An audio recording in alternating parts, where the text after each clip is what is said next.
Parce que dans le cadre de l'aménagement de ces 50 hectares, la ville de Paris a décidé de manière arbitraire la construction de 10 tours de logements sociaux de 50 mètres et par ailleurs a fixé le taux de logement social à 55%.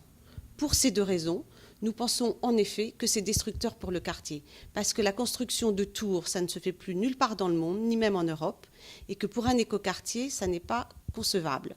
Et par ailleurs, 55% de logements sociaux, nous pensons que ça n'est pas favorable à la cohésion sociale.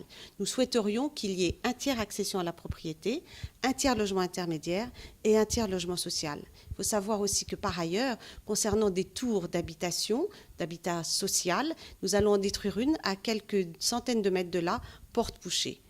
Donc où est vraiment l'intérêt d'un tel projet ?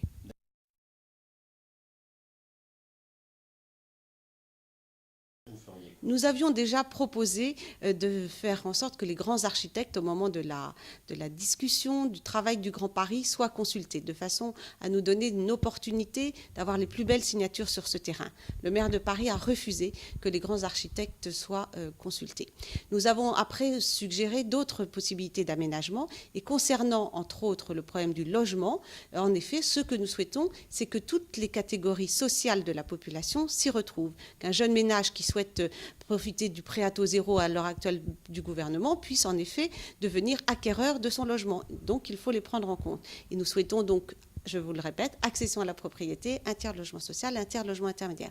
Par ailleurs, sur cette ZAC, il y a un projet que nous avons porté qui est l'installation de la cité judiciaire au nord de ces quartiers, entre le boulevard Berthier et le périphérique. Cette cité judiciaire va voir arriver le tribunal de grande instance, qui est à l'heure actuelle au cœur de Paris, sur l'île de la Cité, ainsi que la police judiciaire, bien connue pour son adresse à l'heure actuelle au 36 quai des Orfèvres.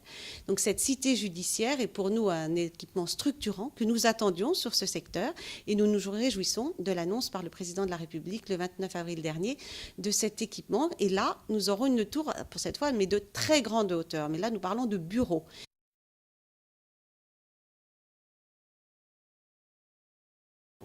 Tout le monde parle du village ici, du village des Batignolles, mais je n'ai pas non plus dans l'objectif que le prochain quartier soit un village. On est dans un autre quartier, une autre approche, on est dans le 21e siècle, on est dans autre chose, mais on était dans une logique d'éco-quartier. C'était la première fois à Paris qu'on avait la chance d'avoir 25 000 personnes dans un même lieu qui travaillent, qui vivent avec une logique d'éco-quartier, de nouveaux comportements, une collecte par pneumatique des déchets, de la récupération d'eau, de l'énergie zéro dans certains immeubles. Et cette idée, donc, encore une fois, de mettre des tours de logement à cet endroit-là ne correspond pas à une qualité de vie. Ça, c'est ce qui se faisait dans les années 70. Nous sommes passés à autre chose maintenant. Il suffit de se promener, si je peux dire, dans le monde entier, en ce moment en Europe, sur ceux qui ont déjà eu cette démarche d'éco-quartier. Nous allons à l'inverse. J'ai dit que nous allions à l'inverse de l'histoire. C'est qu'on doit penser, je pense, autrement. Et je crois qu'une tour, deux tours, bon, mais là, on est parti sur 10 tours. Donc, il y a un moment, voilà, trop, c'est trop. Et je pense qu'il faut raison garder et en discuter calmement. Et j'espère que le maire de Paris nous entendra et que le débat sera serein. Parce que, en tout cas, si nous n'avons pas été entendus, malheureusement, au Conseil de Paris, j'espère que nous le serons à ce moment-là. Très bien.